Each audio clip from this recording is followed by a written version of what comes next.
Bonjour à tous, bienvenue dans les Talks d'Humanis. Alors aujourd'hui, on va vous faire découvrir un métier qui est probablement parmi les plus importants chez Humanis. Et ce métier, c'est le métier d'ingénieur d'affaires. Et donc pour en parler, je suis avec Hugo. Hugo, bonjour.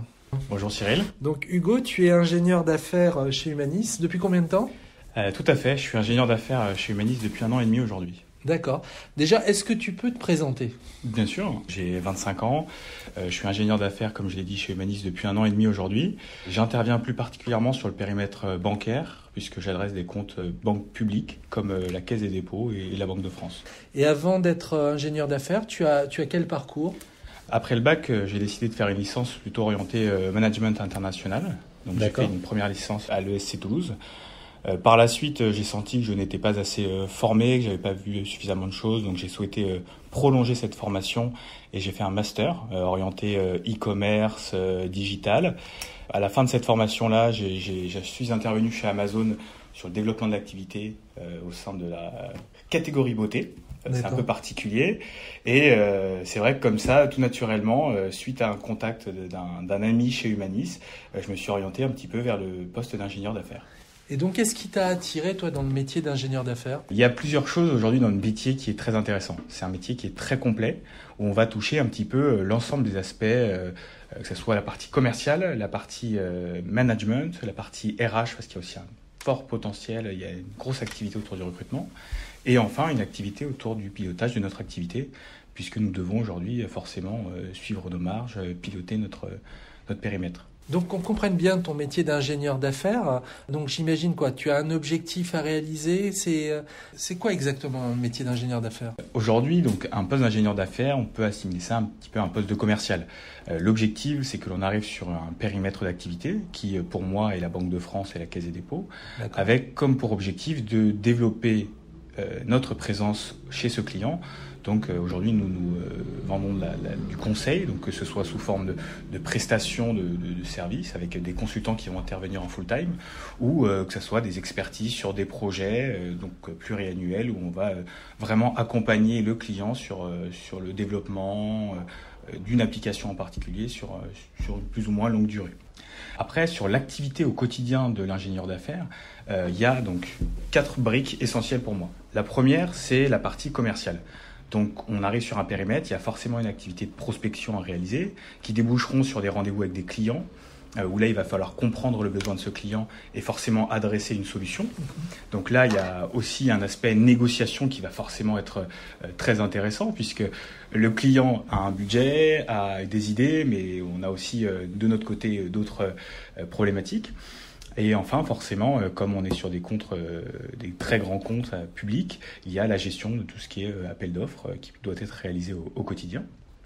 Ensuite, sur la seconde brique, je dirais que c'est la partie RH, puisque aujourd'hui, la partie recrutement est très importante, c'est au cœur de notre stratégie.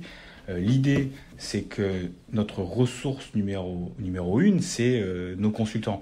Donc, c'est à nous d'aller les chasser, de les rencontrer, de leur parler d'Humanis et de leur expliquer comment on pourrait travailler ensemble au mieux, de les accompagner, de les recruter au sein de notre société, et enfin de leur trouver des missions qui leur correspondent au mieux vis-à-vis de leur évolution de carrière, de leurs envies, enfin vraiment de leur proposer quelque chose de plus intéressant pour tout le monde. Enfin, pour moi, la troisième brique, c'est la partie management, puisqu'une fois que l'on a recruté ses collaborateurs, il va falloir les suivre au quotidien en mission. Donc, il y a forcément tout un aspect suivi d'activité, suivi de la mission. Et il y a aussi un point qui est important pour nous, c'est-à-dire que ce sont nos consultants Humanis qui sont chez nos clients sous un autre pavillon. Donc, c'est à nous, les commerciaux sur le terrain, de faire en sorte qu'ils gardent un lien avec Humanis. Donc de créer vraiment sur place cette envie, cet esprit d'équipe Humanis. On reste des humaniciens chez un client, mais c'est à nous, donc c'est pour ça qu'il y a un aspect management et relationnel humain qui est très important. Pour moi, une dernière brique qui est aussi très importante, forcément dans toute activité, il faut pouvoir la suivre. Donc gestion des coûts, gestion des marges, gestion de toute la partie administrative, la partie contractuelle. C'est, comme je l'ai dit, un métier qui est très complet où un petit peu on touche à tout. Alors, ce qui est intéressant en t'écoutant, c'est que tu m'expliques que tu dois faire à la fois séduire les clients, mais tu dois aussi à la fois séduire des candidats. Parce que trouver des projets, c'est bien, mais ensuite, il faut trouver des ressources pour réaliser ces projets. Alors, tout à fait. C'est la problématique auquel on est confronté au quotidien. C'est-à-dire que le marché de l'IT aujourd'hui est très, très tendu. Donc forcément, les ressources sont un petit peu plus rares. Donc c'est à nous aujourd'hui d'aller comprendre le projet des clients, mais aussi d'être en mesure de les expliquer aux consultants. C'est-à-dire qu'aujourd'hui, un consultant, il n'est pas seulement intéressé pour rejoindre une société. Il a besoin d'un projet, il a besoin aussi de perspectives de carrière. Donc comment Humanis va pouvoir l'accompagner tout au long de sa carrière pour pouvoir évoluer vers un métier, je dis une bêtise, mais de tech lead, d'architecte. Donc c'est à nous aussi de comprendre le besoin et du candidat pour vraiment qu'on soit en phase. Donc il y a une double vente à faire, c'est-à-dire il faut vendre sa compétence au client, et 2, c'est de vendre le projet à des candidats. Tout à fait. On est des commerciaux à multicasquettes, c'est-à-dire que vraiment on accompagne, on séduit le client et le consultant aujourd'hui. Alors qu'est-ce qui te plaît le plus dans ton métier ? Ce qui me plaît le plus, c'est vraiment d'intervenir, comme je l'ai dit, sur un métier qui est très complet, c'est-à-dire que chaque matin, on ne sait pas vraiment, on n'a pas de journée type.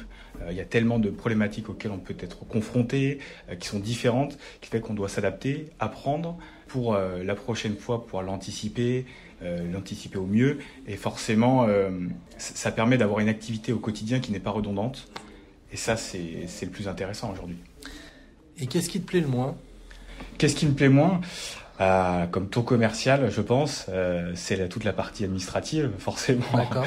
C'est obligatoire, c'est nécessaire, mais c'est vrai qu'on préfère être sur le terrain auprès de nos clients ou auprès de nos consultants que gérer la partie administrative. Quoi, il y a des outils type CRM à remplir, des choses comme ça ? Alors forcément, on doit suivre, nos managers ou tout le monde doit suivre notre activité, donc on doit faire un reporting quotidien dans nos outils. Donc on a forcément un CRM, mais c'est plutôt la partie, quand je disais administrative, je pensais à la partie contractuelle. Ouais. C'est quelque chose qui est moins séduisant. Voire juridique. Tout à fait, ouais. Exactement. C'est des choses qu'on maîtrise pas forcément, donc on essaye de la fuir un petit peu. Et la prospection, parce que je sais que pour les commerciaux, souvent la prospection, c'est pas ce qu'il y a de plus amusant, de prendre son téléphone, se dire allez, je vais appeler un client, puis je me fais on m'envoie balader. Bon, c'est pas toujours simple. Alors, je pense qu'il faut surtout le prendre comme un jeu, dans le sens où aujourd'hui, la prospection, c'est absolument nécessaire. On doit aller découvrir des périmètres sur lesquels on n'est pas présent. Et quoi qu'il arrive, cette prospection passera par des refus, par des retours négatifs, par des excuses de clients comme quoi ils n'ont pas de réseau. Mais non, ça fait partie du jeu, donc c'est à nous de persévérer. Et c'est là pour moi une des plus grandes qualités d'un bon commercial aujourd'hui, c'est le fait de se dire j'ai peur de rien, peu importe qui est au bout de la ligne, je veux avoir le rendez-vous. S'il faut que je l'appelle 15 fois sur l'année pour obtenir ce rendez-vous, je l'aurai. Ouais. Et c'est cette persévérance, je pense, qui fait qu'on est motivé aussi au quotidien. C'est un petit peu cette adrénaline, c'est de pouvoir aller chercher ce rendez-vous. Ouais. Et j'imagine que lorsqu'on signe un contrat, après beaucoup de pugnacité, j'imagine que c'est le Graal, non ? C'est très très satisfaisant, ça c'est sûr. Le process de vente complet, où on va faire vraiment tout le travail de la prospection jusqu'à la signature du contrat, ça peut prendre des longs mois, même peut-être des années à certains moments, mais c'est très satisfaisant, ça c'est sûr. Et puis c'est vrai que c'est au-delà d'avoir un objectif commun, c'est aussi des objectifs personnels, et c'est toujours l'autosatisfaction que de pouvoir signer ce genre de contrat. Ouais. Aussi, quand on ne connaît pas le métier de commercial, quand on regarde ça de l'extérieur, on se dit ce qui doit être sympa dans ce boulot, il y a deux choses. Déjà, c'est on est assez libre. J'ai l'impression, je vois les commerciaux, ils viennent, ils repartent. Donc, on ne leur demande pas d'être derrière un bureau. Ça, c'est quelque chose que tu apprécies ? Complètement.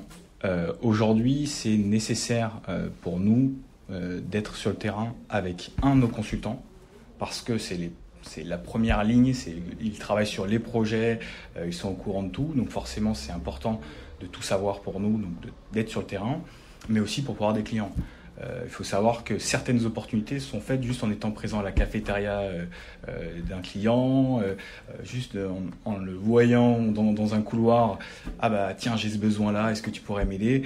Donc pour moi aujourd'hui, c'est très important d'être régulièrement sur le terrain auprès de nos clients et de nos consultants. C'est vrai qu'on est libre et c'est quelque chose qui est très agréable puisque aujourd'hui on a un objectif qui est commun, c'est le développement d'activité. Et à partir du moment où on arrive à développer l'activité, je pense que on gagne en autonomie et en liberté aussi. Et l'argent dans tout ça ? Bien sûr, hein, on va pas se mentir, hein, forcément, chaque objectif, il y a des objectifs financiers, forcément. C'est stimulant au quotidien et c'est aussi motivateur. Ouais. Souvent pour les jeunes diplômés, c'est souvent les fonctions les plus rémunératrices commerciales. Tout à fait, parce que y a un aspect, quand on est jeune diplômé, un aspect, on va dire, rémunération qui va englober la partie rémunération fixe et variable. Ouais. Je ne pense pas qu'il y ait d'autres secteurs, enfin d'autres activités qui proposent ce genre de rémunération en sortie d'école. Surtout qu'aujourd'hui, c'est pas parce qu'on a un package à X milliers d'euros qu'on ne peut pas le dépasser.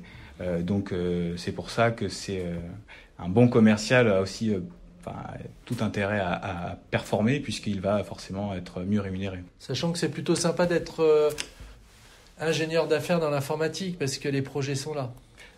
Ça c'est sûr, il y en a des projets, il y en a une multitude qui arrivent tous les jours et qui sont toujours plus intéressants, pardon.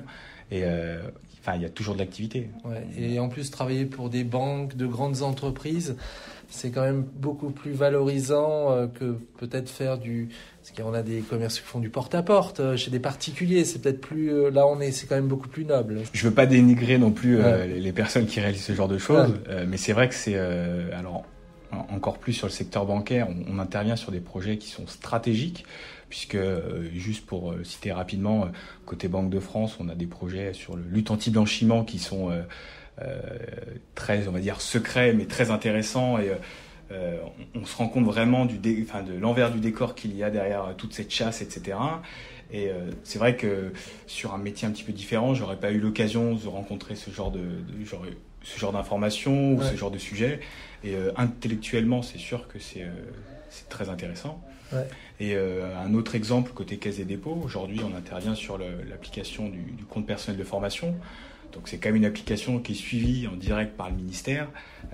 Donc nous, c'est quand même gratifiant de pouvoir intervenir même de façon lointaine sur cette application parce qu'on sait qu'elle a un intérêt public très intéressant et forcément c'est motivant et c'est enrichissant au quotidien. Aujourd'hui, tu as 25 ans, donc tu es ingénieur d'affaires. Comment tu te projettes un petit peu dans l'avenir ? Est-ce que tu souhaites rester dans le commerce ou est-ce que tu veux évoluer sur d'autres fonctions ? Alors, question très complexe. Très complexe parce que ça évolue très vite. D'un point de vue personnel, je dirais que moi, j'apprécie vraiment le commerce, donc je souhaiterais continuer d'évoluer vers ces fonctions-là. Après, c'est vrai que qui dit commerce ne dit pas rester focus à ce métier-là, pardon. Donc, on pourrait tout à fait envisager une fonction dans laquelle il y a une partie commerce, mais il y a aussi un aspect management avec une équipe. Donc, c'est des choses qui peuvent forcément m'intéresser, moi, pour ma carrière et pour mon futur. Ouais, et puis une chose est sûre, on le voit souvent, les grands dirigeants, ne serait-ce que chez Humanis, notre directeur général vient du commerce. Donc, c'est toujours un plus d'avoir cette fibre commerciale. Elle sera toujours nécessaire pour ton avenir. Ça sera toujours très bien perçu, cette action commerciale sur le terrain. Bien sûr, ça c'est sûr.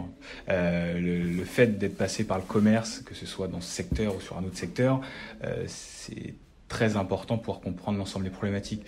Je pense que quand on arrive à un poste avec un certain niveau de management, il faut pouvoir être passé par les problématiques que vont rencontrer nos équipes pour comprendre. Et c'est le cas chez Humanis. Aujourd'hui, on voit que le middle management ou le top management, c'est des anciens commerciaux. Et ils comprennent nos problématiques du quotidien. Et même si les projets ont pu évoluer, ça ne change pas au fait que le métier ressemble à ce qu'il a été il y a quelques années. Hugo, pour conclure, quel message tu aimerais faire passer à un candidat là, qui a écouté ce podcast, qui envisage d'être ingénieur d'affaires, mais qui sera encore hésitant de se dire est-ce que je vais chez Humanis ou pas ? Alors, il y a deux choses qu'il faut dissocier, je pense. La première, il y a le métier d'ingénieur d'affaires. Je pense que je l'ai dit à de nombreuses reprises, c'est très complet. Donc, c'est forcément, il ne faut pas hésiter puisque c'est très formateur. Ensuite, il y a l'aspect Humanis, puisqu'on est on est une société, on va dire une grande société, puisqu'aujourd'hui on fait partie des top 20 des ESN, mais on reste quand même à petite échelle, à échelle humaine pour moi, puisque aujourd'hui au quotidien on rencontre comme je l'ai dit, middle top management, on peut échanger sur les différents projets sans aucune barrière, on va pas se mentir, il y a quand même une bonne ambiance aussi au sein des équipes, c'est forcément au quotidien très intéressant, très très motivant aussi. Et après il y a tout un aspect humain qui est très important aussi, puisqu'il y a des événements à droite, à gauche, où on peut se retrouver un petit peu en dehors du cadre professionnel. Par exemple, on a des entraînements avec le rugby, on fait aussi des entraînements foot la semaine. Donc ça permet aussi d'avoir un vrai sentiment d'humanicien, même si on est en dehors du cadre professionnel. Donc Humanis, c'est une bonne adresse pour être ingénieur d'affaires. Exactement. Je la conseille en tout cas. Eh bien Hugo, merci beaucoup. Merci à toi en tout cas.